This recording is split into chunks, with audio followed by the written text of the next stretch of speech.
Do teams in Major League Baseball actually need to rebuild? Jonesy's here, and we're going to discuss that and a ton more. This is Flashing the Leather.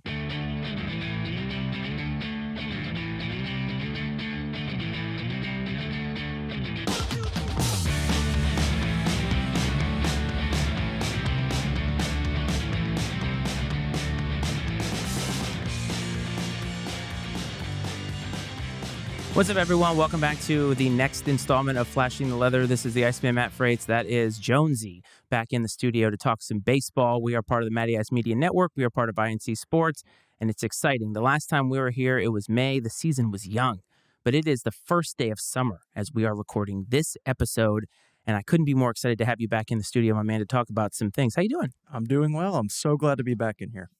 I'm glad to have you back in here. It's always great for me, just a little aside for the audience. It's always great for me to have people up here because it's like a way to share my passions with other people. Yeah. And I said last time that not a lot of people get to do this. And so it's fun to be able to have somebody in here who would dream or never dream about doing something like this. And last time we were very successful. I feel like it was a great launch, a good debut episode. And a lot of people enjoyed it. I know you got to share it with some friends and family who gave you a lot of props. And I'm here to tell you that the audience wants you. You want him to talk about baseball. So that's what we're here to do. Are you prepared to do so? I totally agree. It is fun, and it's not something everybody does. And it's not something I'd ever dream of doing. And I am definitely happy to be here right now. It is fun. So you have some personal news, I guess, right? About in the baseball world, your son has taken on a new venture. One of the things we love to do here is talk about family. So Coach, my co-host on Iceman and Coach, he's been coaching under-8 softball and having a great time bonding with his daughter over it. So I would love for you to tell the audience and the listeners all about what you got going on with your son, because I know you're excited even though it's a lot. Yeah, so you must have known that my son is in an 8U travel competitive baseball league. He's competed in 2 tournaments. The past 2 weekends have completely evaporated as a result of traveling to see doubleheaders 2 days in a row, Saturday, Sunday, 4 games total each day. And they did well, I think. They actually are a pretty young team. And they played competition that's definitely tighter, a little bit older, maybe a year older, playing together longer. And they kind of kept up with them. They were tough games, didn't end, they didn't win anything, but it was a great experience, and it was a lot of baseball. And what else can you ask for? Your son's up there making great line drives, making great plays, and bonding as a team. It was fun. I'm really happy to hear that because my son is not yet old enough to experience that kind of thing, but I played Little League growing up. I'm sure you did as well. And sometimes those are the indelible moments that we have with our parents. And I said that to Coach last time too, that like when our kids are older, hopefully they'll be pulling from memories like that. And they don't have to win those games for them to be memorable. It's the fact that you're there sharing in that experience with them. And I love that stuff. I really do. But I want to ask you, does it give you a better appreciation for how much travel these guys do in the minor leagues and major leagues with all the travel you're doing for this team? I mean, I think it's an undersold portion of being a professional baseball player. 100%. Yeah. I think you asked me at the end of the last episode where the top tough things, and one of those tough things is an appreciation for the travel that goes into these teams, especially in the minor league, like you mentioned. You might be on a bus for hours and hours and hours. And I remember even playing in high school, just traveling to a high school game on a Friday night, and it would be a 2.5-hour drive. And that's when I lived in Mississippi. So you're just surrounded, and there's nothing around. You're just going in a straight road for 2.5 hours, and it's just daunting. But yeah, there's a huge aspect of travel in this game. And just for me this weekend, we traveled about an hour and a half was to Winchester was our longest drive. And that felt a little bit long too. And it's some of the families and coaches actually stayed overnight in a hotel. We decided to drive back, but yeah, that's a part of it. And what do you eat? Your diet? How are you gonna get ready? Wake up early? All of that. Trust me, you just turned 40, I believe. I turned 40 as well. The diet part of your life is like the hardest thing. No matter what I do, I can't seem to take as much weight off as I would like. And it seems like life is always throwing these things at you, which I think is a testament to how a lot of these, specifically minor league players, stay in shape to play baseball as 162 times a year. They're on the road. We all know that they're not making nearly as much as these major league players are. And so it's a testament to them. I think that you have to go through this. I have yet to go through this, but travel teams in general, any parent out there, we just had Father's Day who is traveling with their kid every single weekend. Kudos to you because you deserve it. So I asked at the top of the show about rebuilding. It's something you and I have talked about, and I believe rebuild is a trigger word for your father, is it not? Yeah, I actually had a conversation with my dad about rebuilding, and he had some opinions about it, and so did I. They were different, but it kind of opened my mind a little bit about what is there such thing as a rebuild? Should there be such thing as a rebuild for a Major League Baseball team? And the phrase that stuck in my mind is what he said. How are you going to tell your boss that, hey, this year is not going to be our year. We're not going to do it this year. This is a rebuilding year directly to your boss. Might not fly too well for most of us out there. Not in our professional lives, but when a rebuilding year still adds or I guess makes them richer, it doesn't really matter. Mm-hmm. You know what I mean? And I wonder though, I want to ask you a fundamental question. Mm-hmm. Do you think that the idea of a rebuild sticks in different people's minds differently based off of the team that they root for or the franchise that they root for? Because I would assume that if you're a Pittsburgh Pirates fan, for instance, that you've heard this term so many times and we've been rebuilding, Yeah. always to next year. But as a Phillies fan, you rarely do that. Yeah. Or at least it seems that way. There are some teams that seem to be just constantly good, and that goes back to who your ownership is, who your coaches are. It's a total package, but it starts with the leadership of the team, and going forth. And like the Cardinals, they don't. This is the first year that I've really seen them this bad. They are always good, and the Yankees do seem to be in there. The Phillies, the Dodgers, and even some of the smaller market teams tend to compete. But I do agree that there is something about a rebuilding year for some of these teams. You've got to have the stars aligning on contracts, making sure your new talent comes up at the right time, making sure they're ready, not coming up too soon, properly developed. Or you can splash into the free agent market and spend that big dollar. But then you don't want to waste your free agency spending when your team cohesively is not ready to accept that free agent for that big dollar splash. Yeah, free agency has been a blessing and a curse. It's been a blessing for the players, obviously, because they can go anywhere and get the maximum amount of money that they should, right? And I think in some ways it's a curse for teams because you're taking a risk. Just because a guy is a lot of talent doesn't necessarily mean he's going to gel with the people that are on the team currently. And we've seen that in every single sport. Baseball is not immune to this and no other sport is immune to it. But in baseball specifically, these guys who come on the team, I'm thinking superstars, right? They come from a situation that maybe they're playing for a small market team and now you're inserting them with a big contract, big dollars, big expectations to a larger market club that is looking to win.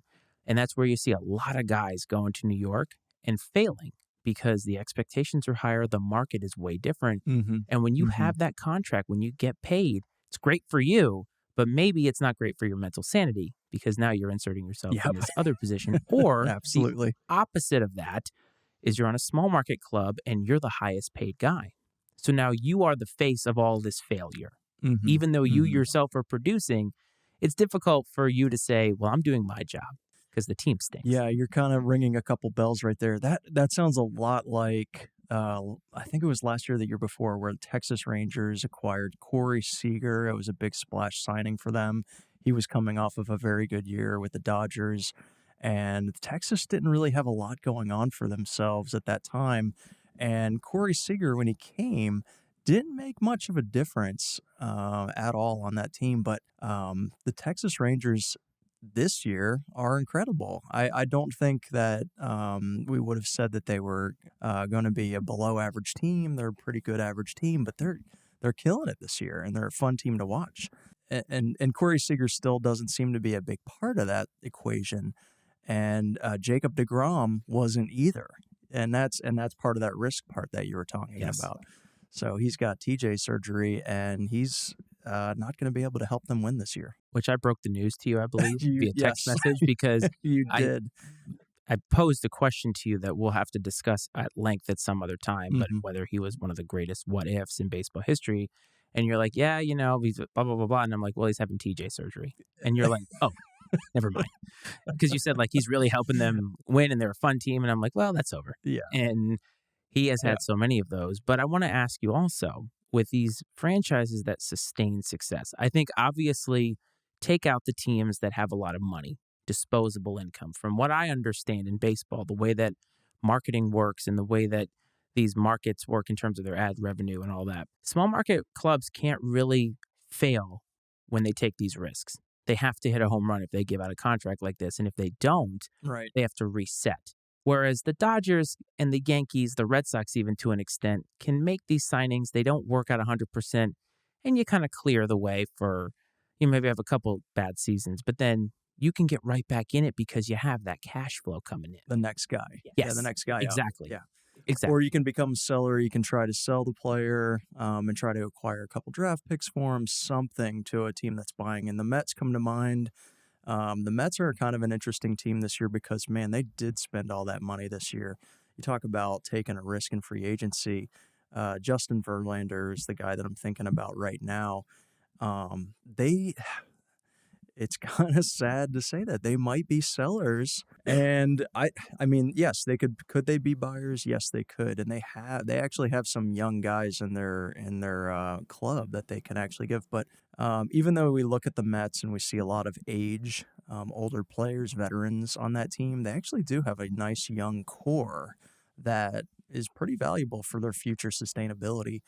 You may not want to completely just if I'm a Mets fan, I'm thinking to myself, do I want to be a buyer? I don't think I want to mortgage the farm to try to win a championship this year in an already pretty crowded NL East, and kind of a crowded NL. There's opportunities for wild card there, but not many. There's 3 extra spots.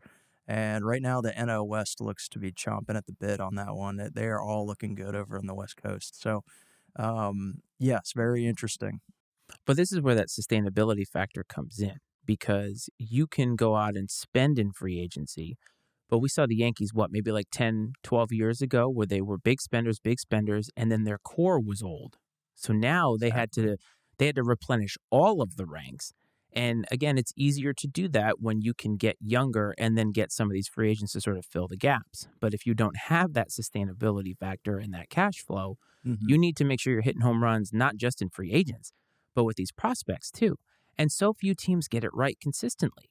And it's a lot of the same clubs. And if you look at the Tampa Bay Rays, they're the outlier in this. We talked about this last time. And that's a front office mentality. But my question is why doesn't every front office think this way? Because there's 32 teams in the league? How many Right. of them are genuinely trying to win as much as possible by doing it the right way? And is it a front office mentality of making money? Or is it, I have this cushion of being able to spend money? I think the front office element of it is not thought of nearly as highly as it should be Yeah. as it comes to the success of these franchises. The weird part about this year is how some of these teams that are winning right now, and it's been really a roller coaster of a year. The teams that are winning right now are very, very young. The Braves, okay, shocker, they're a good team, not a surprise, but they actually have a lot of young talent. They're going to be around for a long time. Their ace is Spencer Strider. He just came on the scene last year.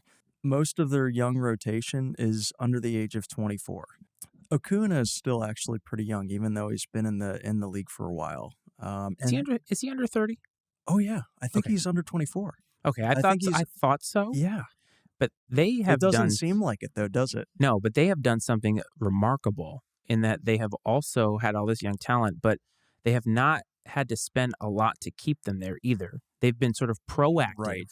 in keeping them there at a young age, but Mhm. it's not at the detriment of them making money, right? Like it is in the grander sense, but a guy like Acuna is probably going to hit the market at some point and make a ton of money. But they tried to get them early before that control is lost and they hit arbitration, which is the natural point where people want to get in. So the Braves, that front office mentality of, wow, we have a ton of guys that we hit on. Like the amount of prospects that they either traded for and also got lucky with or hit on because they drafted that have all come up into the majors. Hmm. They just won a World Series, 2 seasons ago? Yes, they And did. they're definitely one of the favorites in the NL this year. And they will be for years to come. Yes. The other point about the Braves is they've taken their young talent and they've taken a different kind of risk and signed the younger player to a smaller team-friendly contract before they hit arbitration. They hit that extension and they locked that player up for a period of time. They did that with Albies. Ozzie Albies, their second baseman. They did it recently with Austin Riley, their third baseman. And the other one escapes me, but they're signing these guys to a couple, 5 years, $80 million contract, something like that. That's a lot of money for them, but they're not like doing that Aaron Judge signing where they're waiting till they're in their late 20s. They have this body of work behind them, and Aaron Judge can command that dollar. But even Judge was risky. Before Judge had his career year last year, 62 home runs, people were saying, I was one of them thinking it. Why do I want to sign an injury-prone guy that is turning 30 next year and he can play the outfield sometimes? Well, it turns out he's a pretty darn good outfielder. He's an excellent home run hitter, and he's the best hitter in the Yankees right now, and he's on the IL right now, it happens to be, but he's still he had a big toe injury. But he's still the best hitter in the Yankees, and he'll be back and he'll be able to help them. But yeah, so they're able to do that. The other team and it pains me to say this, the other team that's doing this very, very well right now is the Houston Astros. Very young team. Jeremy Pena last year, excellent shortstop, very exciting player. And so if you can find that, nice balance, making a splash in the free agency, willing to take the risk, signing the team-friendly contract, and bringing up the talent and hitting the mark, you can be successful for a long time. And I think the other part of that equation for Atlanta specifically is the buy-in from these young guys when they know they could hit the market later and possibly get a lot of money. So it's interesting in that regard because I see free agency a lot of times and it's like our work. If you're promoting somebody for what they're going to do, not what they've already done. Oh, but a lot of people think about, well, what have you done for me now? And I'm going to put you in this position. In baseball or in any sport, Aaron Judge hits the market and he's got that body of work you talked about. But then you have to ask yourself, well, with the money that we're going to sign him to, is he going to do that into the future? Mm-hmm. That's the risk part. So the Braves have basically hedged their bets and said, we're going to get these guys early, hope that they're only going to ascend because a lot of these guys are still just hitting their prime. Yes. Or are on the fringes having just started their prime. They're in their prime, yeah. Which has to piss off everybody in the NL East because, as yeah. you said, they're going to be there for a while, and they don't really have to dip into the big-time funds to get a guy, right? They can lose a Freddie Freeman after winning the World Series and be sad about it because he's the hometown guy. You don't want to lose him. And the next person up. They've got people to sort of fill the roles to the point that they're a great baseball team this year. Right? Yep. And that's the other part that's fascinating because it doesn't happen very often. A lot of times they do wait because they want that control.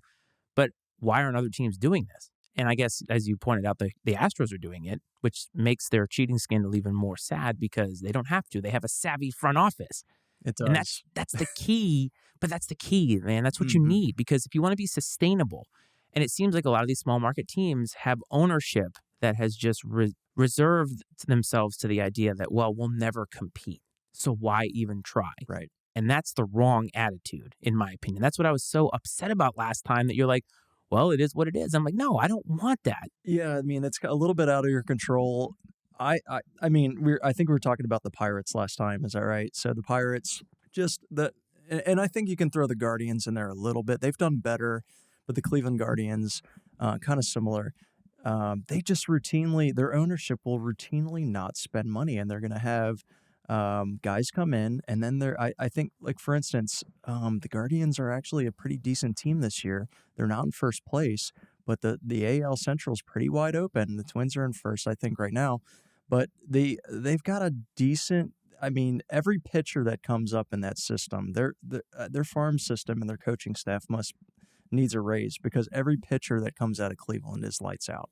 So Shane Bieber's going to be eligible as a free agent soon, and the Cleveland Indians, the Guardians, they might be sellers. They might get rid of Bieber. They're not going to sign him, and then they've got the next guy up, and that's it. And they traded away Lindor to the Mets, and they got a young Jimenez, who was a postseason rock star last year, did very well. And a handful of other players that are potentially, so that's their formula. It's working for them. But if I'm a Cleveland Guardians fan, I'm waiting for them to sign. And I have to say they did sign Jose Ramirez. Okay, so they got their one guy, and he's pretty darn good. So Yeah, he's real good. Pirates, though, they're just not as savvy, and their farm system is routinely really terrible. Think about who came out of that system. Garrett Cole came out of that system. Pretty good. Joe Musgrove, he plays for the Padres now. Pretty darn good now. They got good when they left Pittsburgh. For whatever reason, it's just not working. Well, some of that could just be environment. When you're playing for a team that's perpetually bad, it's difficult to give your all. But I just want to say for everybody, when you say the AL Central is wide open, you mean it's mediocre, because the Red Sox are in last place in the AL East. They'd be in first place in the AL Central, and Exactly. wide open is a nice way to say they're mediocre. Now, we talked about these short windows of winning, and you mentioned a couple times about a lot of guys leaving clubs. So July 31st, I believe, is the non-waiver trade deadline, right? I think that's the one everybody focuses on, because you don't have to clear waivers first. And that's for anybody listening who isn't familiar with some of the lingo. But I think it's July 31st is usually the date that everybody pencils in for the trade deadline in baseball. And that's coming up. I mean, it's June 21st. So teams are thinking about that now and possibly trying to get ahead without having to overpay as you get closer to that deadline. So in your mind, who are some buyers and who are some sellers as of today? This, like I mentioned earlier, this year has been really a roller coaster, and the most interesting teams that it comes down to are the teams that kind of weren't expecting to be in the mix, and now they are. So the Diamondbacks are in the first place in the NL West. If you look at their lineup and if you look at their rotation, it's good, but it's got some pieces where it could be better. If I'm a Diamondbacks front office person, I'm going out and getting somebody. They've got Zach Gallen, they've got Gurriel. I can't even tell you who's on their lineup. I mean, there's no real stars on the team, but they're getting it done with the young talent that they have. The Reds are another interesting team where they've got a roster full of young players. They're in first place. They've won, I think, 11 straight as of today. Yes. And the Pirates we talked about were a month ago. So if you turn your head for 2 weeks, not pay attention, look back at the standings, all of a sudden it's a different story.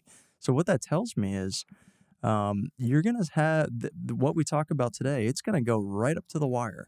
The Reds could be completely out of it. I love the Reds. They're a great feel-good story this year. Fun team to watch. It's just gonna depend on if they can make it to that July 31st deadline. The grind is hard, and we talked about that last time, about the COVID-shortened season allowed teams like the Marlins to have a shorter sample size. It was like a sprint rather than a marathon. Yeah. And we're still only 2 months into the season, man. Like, we still got 3 months to go before the playoffs start. Yeah. But any sellers that you are just 100% clear sellers as of right now, and not the Oakland A's, because I don't think there's anybody that anybody wants? The clear sellers are going to be the teams that are, I think, in the basement of their respective divisions. Colorado, Kansas City. The White Sox have a ton of talent that's available and going toward free agency. I feel like the whole team is available. Tim Anderson, Lance Lynn, a couple other pitchers. Yasmani Grandal, the catcher. What about Moncada? I'm not sure about Moncada's contract, but yeah, he's a player that just never panned out. Huge young talent. Yep. Remember when the Red Sox traded him? Lots of hype. Yep. Didn't ever pan out. Everybody was like, how could you trade this guy? And I'm like, you don't know. The Cardinals might be sellers. But the interesting thing is last year, the Orioles, who their record was awful. It came to the trade deadline, and they were sellers. I think the team was starting to gel a little bit. They were starting to show, but the ownership decided, hey, we're going to still get rid of or sell Mancini. They did. Mancini went to Houston, and they got some talent back from him. And the Orioles responded. They actually performed better after they became sellers. and it became a question of, hey, could we have done better if they're buyers? Fast forward to this year, now the Orioles are in second place. They've been legit all year, and it would be a shock to me if they didn't make the playoffs. They're one of the most exciting teams to watch right now. And yes, absolutely, they're going to be buyers. I mean, they're an exciting team. So it's really interesting to see the buying and selling decision. It doesn't always mean if you're a seller, you could do a little addition by subtraction. You're Oh, actually improving your team by getting rid of somebody that's not contributing very much. I firmly believe in that, and I think that it's not done enough where you just kind of get rid of a guy and it's I don't want to say a locker room cancer because it's not always that, but it's sometimes a guy who maybe isn't fitting into. You could have 8 guys in a lineup who are all killing it, and this one person just doesn't fit that mold. But when I look at the standings, Bryce Harper? I think about well, no, they went to a World Series last year. That's hard to say, and he got hurt. I mean, No. For the Nationals. oh, the Nationals. I was like, When he for left, the they Phillies. actually won the World Series. They did. I mean, and some of that again maybe was a fit thing. But I look at the standings right now, and you talked about the Reds. I look at the Marlins. These are teams I think that aren't usually where they are at this point in the season. And the trade deadline is a really, really scary proposition for them because Yeah. can they get to July 31st? And the scary proposition, if you're a fan, is what if they do? Because now they have a choice to make. They either stand pat and say, this isn't our year. We're going to see what we have and hope that we can get better next year with all this experience that we're gaining, or they get aggressive. And it brings back Cliff Floyd to the Expos, like I mentioned last time, where it's like you go all in. If you don't make it and the team falters, it's basically back to rebuild again. That's the scary part about the trade deadline. Scary, yeah. And you mentioned it earlier on the show. If you're a small market team, that window is smaller. The window for rebuilding, the window for championship is smaller. The Marlins have done it twice in the past 20 years. Now, they bought one of them because they had a lot of talent, I Right. think, on the 97 team. And then the next one was the real aberration because they had a young Miguel Cabrera, a young Josh Beckett, Yeah. tons of young talent on that team. Mm-hmm. And that came out of nowhere. I mean, they beat a Yankees dynasty at that point. And that was just incredible. I think even the Marlins execs wouldn't have told you that they thought they had a chance that year. And honestly, it was one of the most fun World Series runs to watch, if I'm being honest. It was. Yeah, it was just because it was so unpredictable. And Yes. and their run this year is extremely unpredictable. No one could have told me that the Marlins would be in second place this year and becoming buyers this year. And it does happen, but you're right. When they take that free agent splash, it's a big risk. I mentioned Tim Anderson. I couldn't tell you if the Marlins are in the market for a shortstop, but Tim Anderson has had a great young and short career for the White Sox. He injured his ankle this year. He had a great start, injured his ankle, and then he just hasn't been the same. He's going to be a free agent. Do I actually want to take a risk on this guy, and how much am I willing to part with? And is it going to be? Do you just rent the guy for the rest of the season? Maybe that's a little bit lower risk. Yeah. But also, maybe you take that risk and hope that, okay, you produced enough here, but you can sign them. I don't want to say on the cheap because nothing's cheap in baseball anymore, but you get a guy like him maybe for that quote unquote hometown discount instead of hitting the big free agent contract that a guy like him a couple years ago, if that trajectory continued, he might have actually been in line for not an Aaron Judge type contract, but pretty big numbers for a guy like him. You get a young shortstop who can produce, that's always going to bring the dollars to the table. So if you're the Marlins, obviously the White Sox are not going to get rid of him for nothing, but he's a player, and I want to ask you about this too. He's always sort of had this weird relationship in Chicago, and it was the Tony La Russa thing because Tony La Russa was an old man trying to coach young people completely out of touch. That was a bad match. It's a disaster. Why did he go there?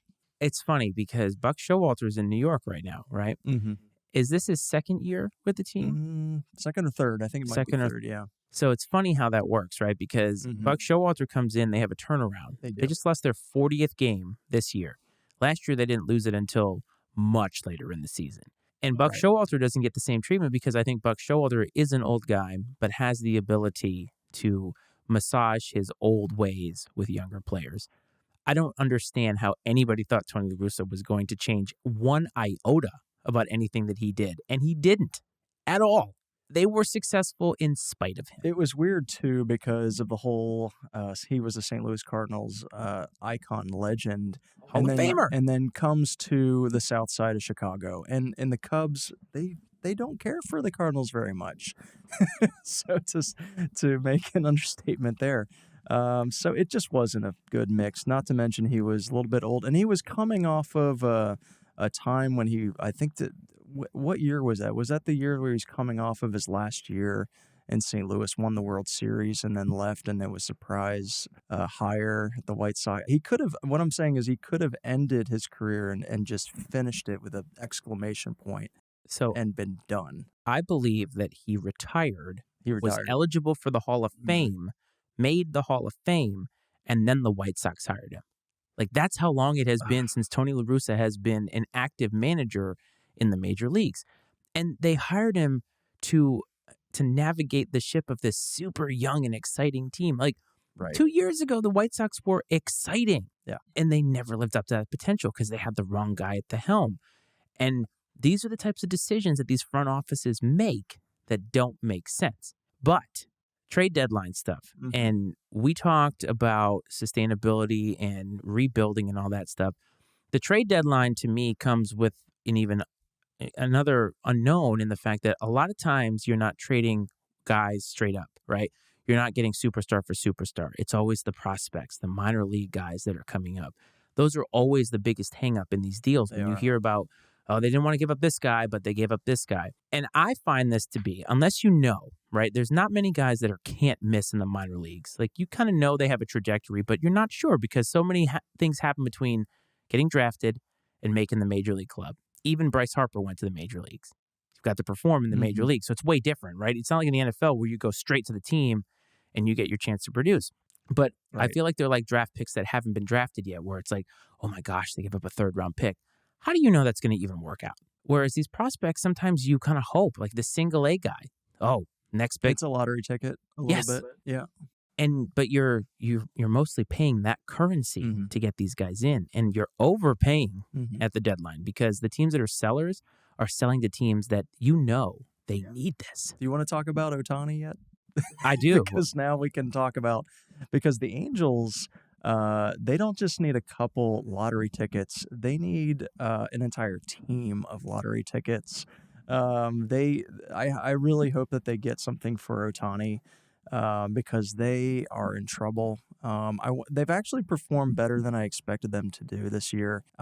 Mike Trout is having a very good year, but I think I saw on social media how he's having one of the worst years of his career, which is still, he's on pace for like 35 home runs or more. He's fine. He's doing well, but maybe not the Mike Trout that we're used to seeing. And he has a huge contract extension, but he's got no support in a team game. Oh, this is so triggering for me.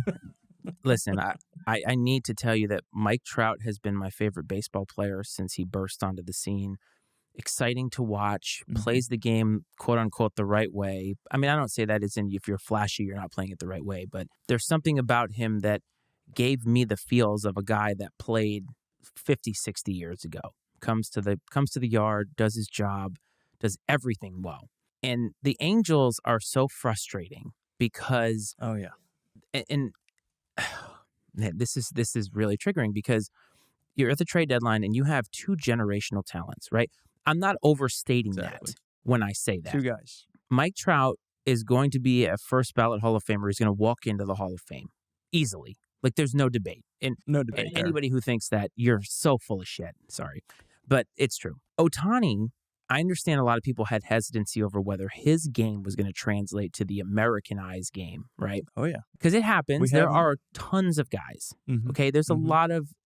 There's a large enough sample size, Daisuke Matsuzaka, I'm looking at you, who have come here and not lived up to the expectations. Japanese players, particularly. Yes, that's what I mean. Yeah. Shohei Ohtani is not that. He has delivered, and he's changed the game. He's bringing people to the television screens to watch this guy, right? And he doesn't even have the kind of charisma that other guys have. He plays the game the same way that Mike Trout does. The Angels have had these two guys on the same team. They haven't just had these guys over the course of 20 years separated on the same team, and they can't even make the wild card.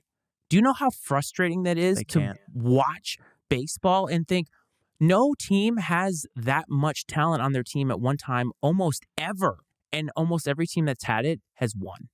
This is it's offensive to baseball, and it's offensive to these guys. And I feel like Mike Trout has taken less and put up with so much more crap where he could have won a World Series. And I don't know if it's that he doesn't want it or what, but like, why? Why would you sit there through that mediocre crap? He has 9 postseason at-bats. 9! And we got a little taste of it in the World Baseball Classic where he was actually playing in the championship game, where we're like, I've been waiting to see him in the spotlight in a big championship game. They faced each other. It was one of the most exciting things to happen in baseball in like 20 years. Yep. And it delivered. And Ohtani struck him out. Yes. And he never strikes out. Ohtani played in every game in the World Baseball Classic and won his country the World Baseball Classic. And you have this guy and you've produced nothing. John, how does that happen?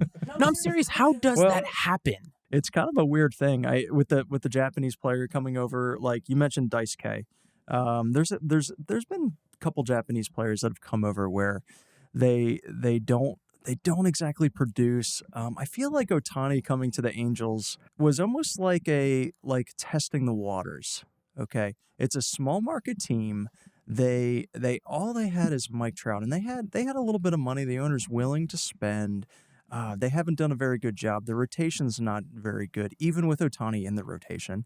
But it was the rotation. I mean, it seems like it. But even so, like he's just not able to get it done. And you'll see wasted home runs. Trout hit a home run, they'll lose. Ohtani hits a home run, they lose. And they try. And we've never seen them in the postseason. It's really sad. They're playing on the West Coast, which makes it even more frustrating for us on the East Coast trying to watch these two generational players, and we can't do it. And I feel like I think we are going to see Ohtani win a World Series, but now is the time. He's proven that he can stick around in the U.S. market. I'm not sure what to say about Trout. I'm really sorry about that, man. No, I agree. I was actually just thinking in my head that he unfortunately Ohtani will go somewhere. Ohtani and still be is successful. ascending. Oh, Mike Trout is on the downward spiral. In the way that he downward spirals, like I wish that the end of my career could be 35 home runs and 100 RBI. But it's a travesty to see these guys have like Trout specifically is a little bit sad because I think everybody actually wants to see him perform in the postseason with a team around him, and he's actually celebrating and winning and doing something special in the postseason because that's where it really matters. Yes, and I'm not sure if we're gonna ever see it. So let me ask you. But let me tell you this. Okay, one more point about Mike Trout. Please. He accepted that extension. Of course. The Angels have been poor performing for years, and he signed that contract. I know. And said, yes, I'm going to sign with a team that is a poor performing team. Yes, it was a lot of money. Yes, it's nice to stick around on one team forever, but it wasn't it's not what the fans wanted to see at the end of the day. I wonder, and this is a larger question, and if you are watching or listening, the number to give us your opinion on this is 703-718-6314, but Mike Trout's legacy, because baseball and sports in general, legacy matters. We both know, and a lot of people know, that Mike Trout is one of the greatest players to ever play. But I think that sticking around on a team that has been perpetually bad hurts his legacy, as much as it pains me to say that. I don't think in today's game guys get a pass anymore. Cal Ripken, Tony Gwynn, guys that stayed with their clubs a long time, they got a pass. Tony Gwynn eventually went to a World Series, right? So it's just different now. We as fans, and I say we, not necessarily us included in that, but we expect results. We expect these guys to want to win. And Mike Trout, as you said it, he signed on the dotted line. Never asked for a trade, never got frustrated, openly frustrated. Mm-hmm. I have to question whether Mike Trout really cared about winning a World Series. And I'm not saying he has to, But if you're talking about long-lasting legacy, if Ohtani wins a World Series, he's going to have a better legacy than Mike Trout. 100%. Ooh, that's a spicy one. Yeah, I agree with that. If Ohtani leaves, he's going to end up having a greater. But it's almost unfair. I mean that's because we all have heard Mike Trout is the best. He's breaking records. He's only 20. What I don't know how old he is now. 25, but he was already on track to break every record there was. And now Ohtani's here, and they're the two best team. They're the two best players of all time. Yes. They're on this Almost. team that's not performing. And yeah, I agree. I think Ohtani will end up being the better player. I just feel like championships matter. And if you ask a lot of players in a lot of sports, what would you rather have, 5 less years of your career or 1 World Series? A lot of players would take the World Series or the Super Bowl or the Stanley Cup. I mean, ask a guy like Calvin Johnson, played for the Lions his whole career, didn't win a thing, right? First ballot Hall of Famer, Right. Great receiver, Right. didn't win a thing. Julian Edelman, nobody's going to remember him in 20 years, 3-time Super Bowl champion. I would much rather have that than anything else. And Mike Trout is going to be a Hall of Famer, and we're going to be sitting, you and I, 5 years after he's retired and he's at the Hall of Fame speech, when hopefully we're doing the show from the Hall of Fame, we're going to ask ourselves that same question because he's running out of time to do that. Yeah. And I don't think a lot of teams are going to overpay to get him right now because he's the injury risk. Well, yeah. But if That you're a back team right injury. now and you can give everything, you take your entire farm system, I will give it all. I'll have nobody in single A, double A, and triple A just to get Ohtani on my team. I would do it in a heartbeat. So if you're a Met, the Mets Mets are totally fan, going to, yes. go. And Do I it. mean, they've got the money they're Do it. willing to spend. They've got all of the farm system that I talked about earlier. They've Yes. got Do it. young players. Go ahead and trade it all for that one player. Yeah, Because if you're a big market team why not? and you can take the risk of not only trading for him, but knowing that you have a chance to sign him, it's worth it. It's worth it just being in the discussion of, can you have this guy? There's not going to be a player like him to come around, maybe ever.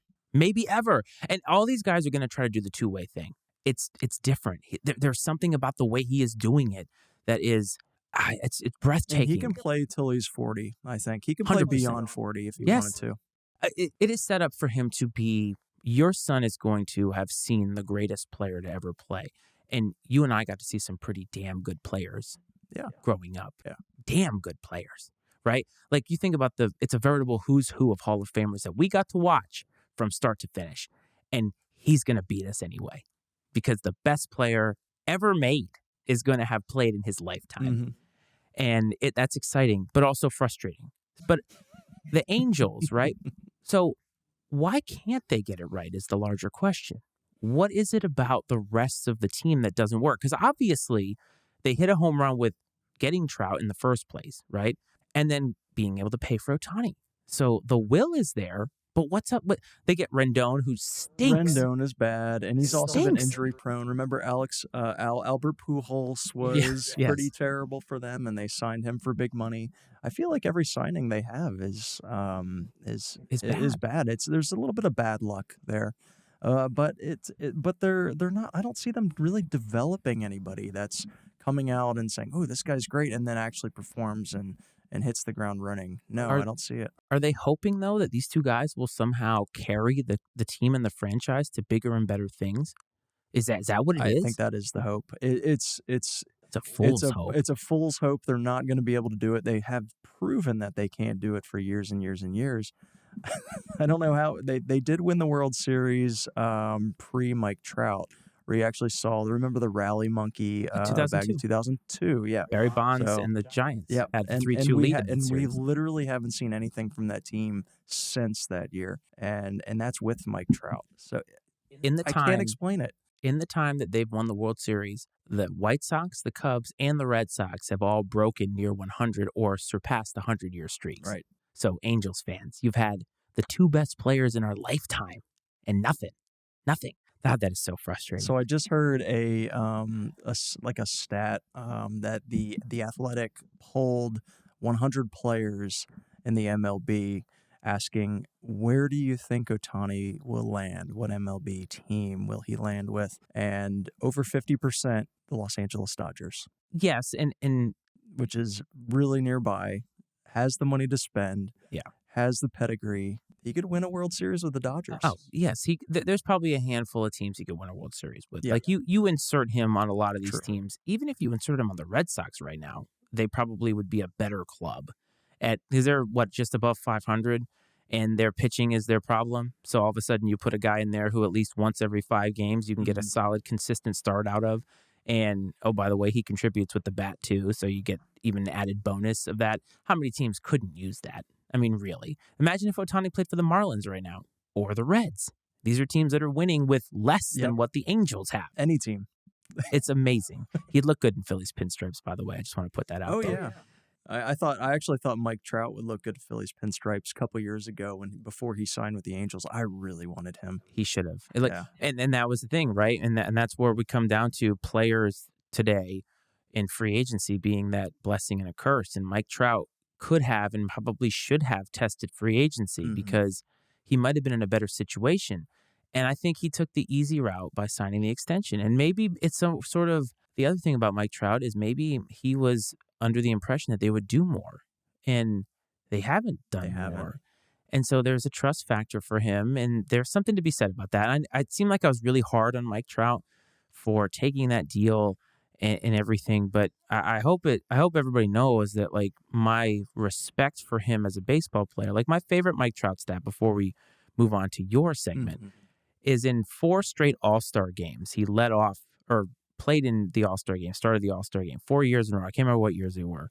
But in each of those All-Star games, he had hit for the cycle over the course of those 4 years. So he had a single, double, triple, and a home run in his at bats in 4 straight World Series, something like that. And I just remember it was like 2018, 2017 maybe, where he led off the World Series with a triple.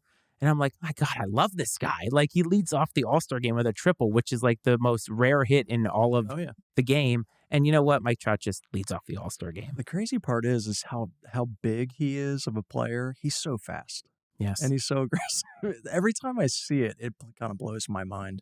And he plays center field. I don't know if he still does or not. Big regret I did not go to see him play when they came around to the DC area, and I really should have. Boy, that was heated. I was a little bit emotional, so I think we need to take it back a little bit. So you're a big fantasy baseball guy. Yeah, I am. Admittedly, I am not, and so we have added a little bit of a segment here that I'm calling Jonesy's Fantasy Minute. It's going to be longer than a minute, folks, but it sounds catchy and it's great. So I want to open up the floor to you. First of all, I want you to plug your league because you've told me about this league, and we're all about that kind of personal connection. So take some time out to talk about that. Some of the top players right now, whether they're on your team or not, some potential pickups for the summer, maybe. This is not gambling advice. This is just your personal opinion of, hey, this guy's really killing it. Might be a great addition if you need a bench guy. And then any fun tidbits that you might have about fantasy baseball, because I know next to nothing about it because it's been so long since I've done it. So Jonesy's Fantasy Minute, it is yours, my Well, friend. thank you. Yeah, I do have to plug my fantasy league. It is Howdy Hooker Baseball, which I've been a part of for about 10 years. The name actually, I don't believe it means anything. It's just kind of a catchy, Doesn't have to. it's just It's a kind of alliterative. catchy inside joke. But yeah, I've been playing for many, many years. It keeps me engaged in the sport. It keeps me having a sense of ownership and players, so I can kind of spread my baseball love all over the league, follow certain aspects of the game.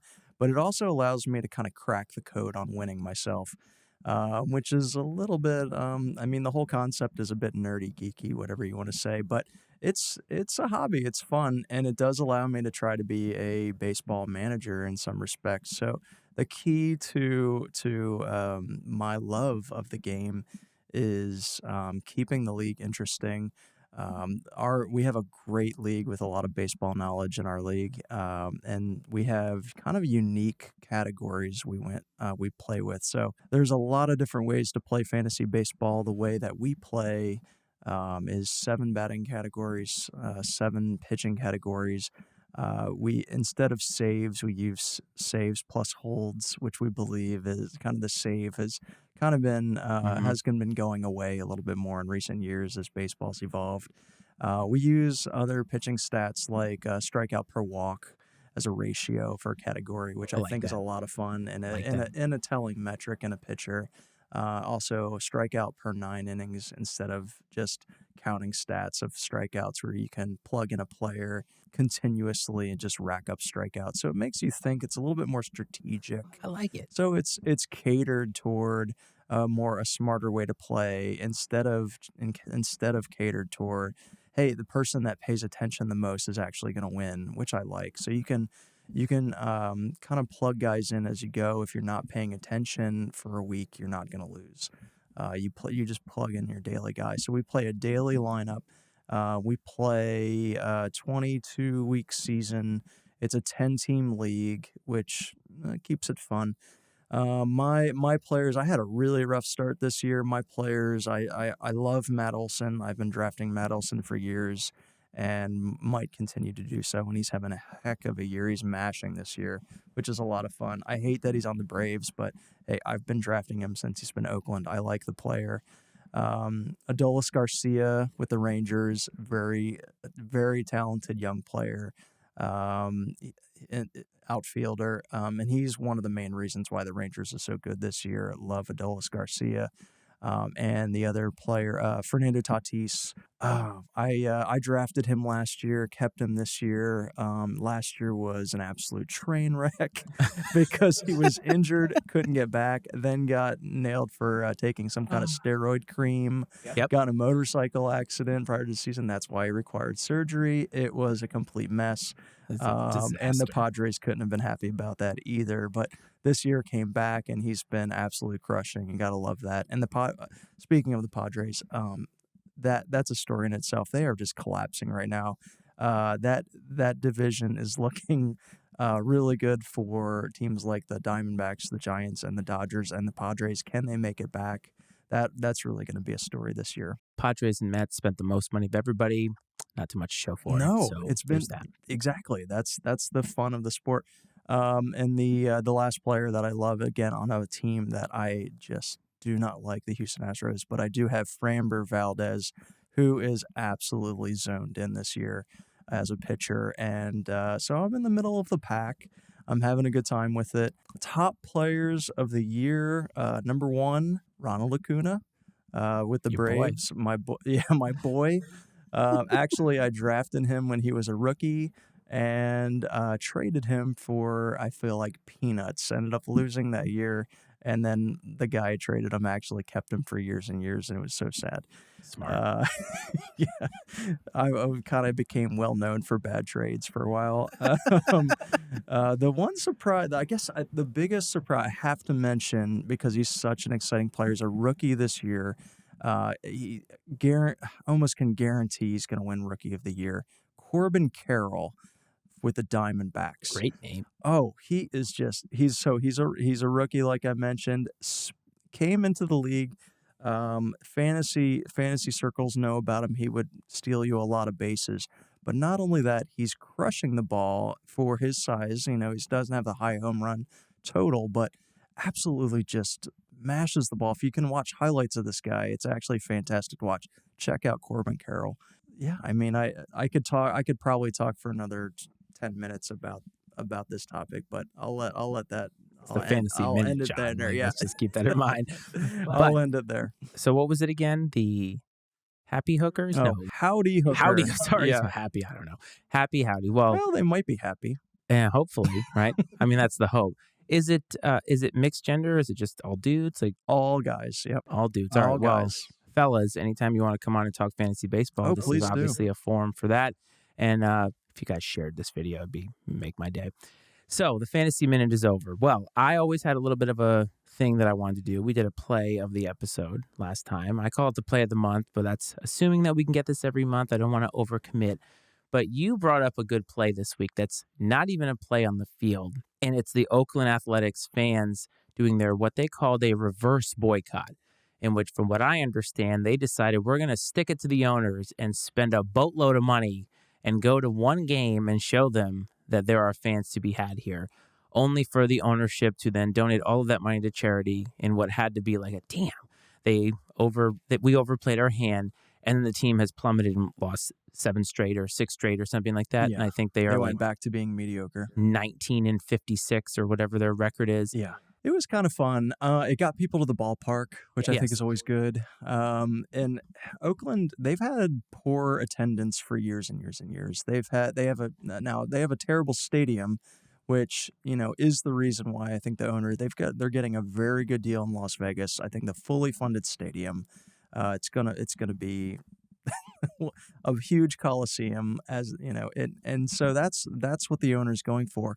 Not only that, but geographically, Oakland is really close to San Francisco, and they have to compete with the Giants all the time. So it's kind of sad. I like Oakland. I always have. I liked when Matt Olson was on Oakland, Matt Chapman. They had some really good players. They competed. It's Billy Beane's team when he invented Moneyball, and I really like Oakland, but their attendance is poor. I liked the idea of the reverse boycott, and it did kind of work. They went on a little win streak there, but they went back to being mediocre. It was fun while it lasted, but yeah, like I said in the last show, Oakland ownership and managers and coaches really need to step up if they're going to move to Las Vegas. They really need to show that they deserve the new stadium and the new team. So yeah, I liked the reverse boycott. I don't think it worked, but so be it. Some of the fans wanted to keep their team there. Yeah. They didn't. I don't think they showed up very well this week. It's funny. Last week on Iceman and Coach, the main show, Coach kind of went in on that a little bit and said, I think it was since 2000 they've made the playoffs more than 50% of the time. Yeah. And so if your team is making the playoffs at a 50% or more clip and you're not showing up, then what are they supposed to do? Now, ownership, honestly, has a lot of its faults, and we know that. But the fans not coming to the games is going to always be the thing that ownership points to when they want to do something or they don't spend money. And you have to show up, even if the team is bad. That's how you really show up. Consistently show up. Yeah, I agree with that. But you know what I'm talking about, though? Like, ownership's always going to point. Winning is always going to put... Of course it is. People in the seats. It is. But there are a lot of franchises over all of sports. Mm-hmm. Detroit Lions fans, Cleveland Brown fans, Buffalo Bills fans, they still show up whether the team is good or not, and then you reward those fans with winning. Yeah. And that's kind of what I think would have helped that situation. But it is what it is. The ship has sailed. They'll be in Vegas. However, I will say this. There's a lot of pressure on them now because the Golden Knights winning the Stanley Cup says, hey, we're only 6 years old, and we just won our biggest prize. So you can't come here and be terrible. Absolutely. They've set that bar very, very high. And it will be interesting to see how that works out. I'll be interested more in the name of the team, the uniforms, and all that stuff. So something for us to watch. So this is another INC sports thing. We got other things going with the Cornerman, obviously, which is a boxing thing. Reading the Defense, which is some football. That's with my brother-in-law, Mike. We're putting that out a little bit later in this week, whenever this is coming out. And then, of course, we have the Iceman and Coach main show, which we do every single week with Coach. Now, we're not always available because we have lives and kids and all that. So that's why we have little things like this to fill the gap and have some other fun personalities coming in. So just support all of that stuff. If you're watching on YouTube, don't forget to hit like and subscribe. Do not forget to call in, whether you're listening or watching. 703-718-6314 is the number to give us your takes. Make sure that you let us know where you're from. We'd love to read some of these things on the air. We've gotten some interesting text messages when we've gotten things wrong. So positive and negative vibes are always welcome. Social media, Twitter and Instagram at Iceman and Coach is the handle on both Instagram and Twitter, of course. Matty Ice Media Network. Don't forget to visit MattyIceMedia.com to find this show, Iceman and Coach, Fire Footwear, Political Football, all the other things that we got going on. John, it was great to have you in the studio. Do you have any parting thoughts for our loyal fans? I'm so glad that you had me back. That's all I have, but I have to say, that's baseball, baby. And there you go. This is Flashing the Leather.